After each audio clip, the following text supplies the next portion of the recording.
progression we're going to do today is just looking at our acceleration into a deceleration, into a backwards acceleration, deceleration, then accelerating away off the line. So we're going to combine the different elements that we've looked at today.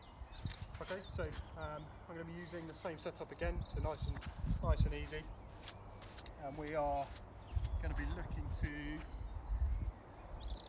accelerate forward, stay nice and low, as we've done already. Okay, decelerate, work our way back, decelerate, and then drive forwards and finish with a 10 metre flat out explosive sprint.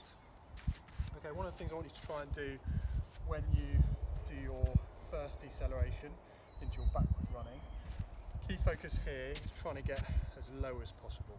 So one way to make you get low is actually to get one or even two hands on the ground as you do it.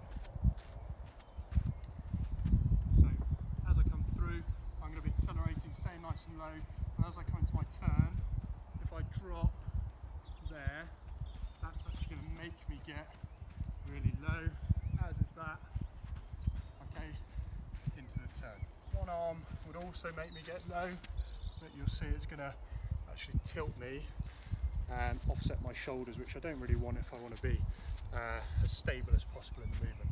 So as I run through it, I'm going to do it with a two-handed tap both ends, just to make me get low. When you do your two-handed tap, try to get through, okay, in that position. Try and keep your chest up if you can. Keep your chin up as much as possible. Okay, here we go.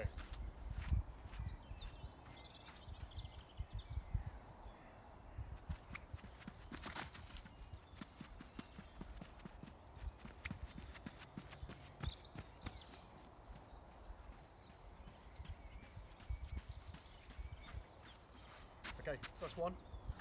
Second one I'm going to do, I'm just going to alternate my start position.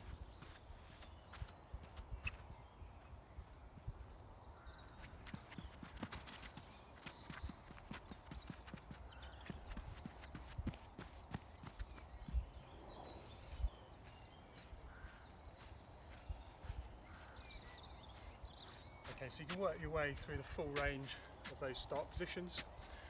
So I've done my half squat, I've done my split stance, I might do the next one off a fall in, and then the last one off that press up start position.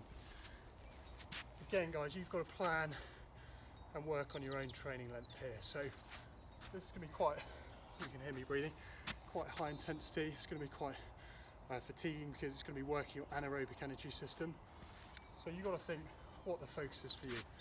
If you want to use this session to build your anaerobic fitness, then you might do a relatively high number of reps here. So you might be looking at somewhere between 6 to 8 reps before you have a break. Again, you might be doing them with very little rest in between. So you might do your rep, walk back, go straight into your next one, with the emphasis being on that you're fatiguing yourself, building up lactic acid and teaching your body to deal with that lactic acid.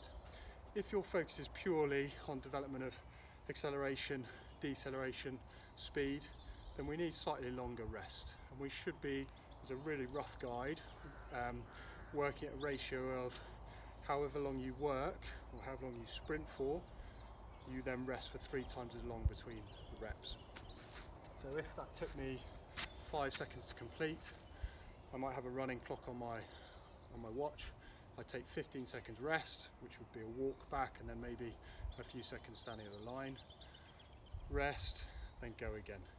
And that additional rest is just going to help me replenish some of my creatine phosphate for those of you into your sports science. And because I can replenish some of that, I'm going to build up a little bit less lactic acid and therefore I'm going to fatigue a little bit less.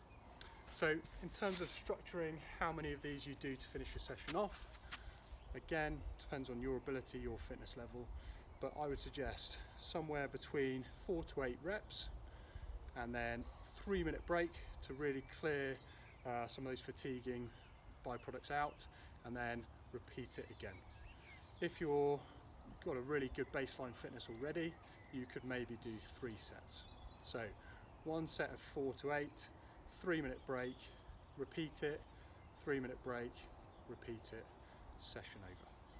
Okay, and at the end of the session, guys, like always, really important you do a cool down, particularly after a session like this where you've been doing high intensity accelerations, decelerations, and some change in direction in that last drill. Really important that we stretch out our muscles.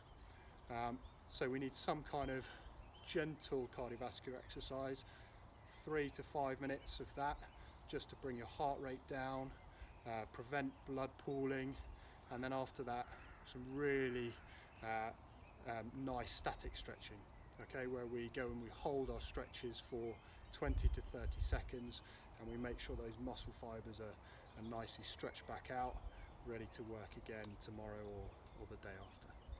Okay guys, that's it for our week 1 agility stuff. I hope you've enjoyed it. Today we've looked at acceleration, deceleration, backpedaling or for change of direction, and then next week we're going to look at lateral changes direction, where we move one way and we look at our turn to then go another way. Okay, have a great week, and I'll see you for some more agility next week.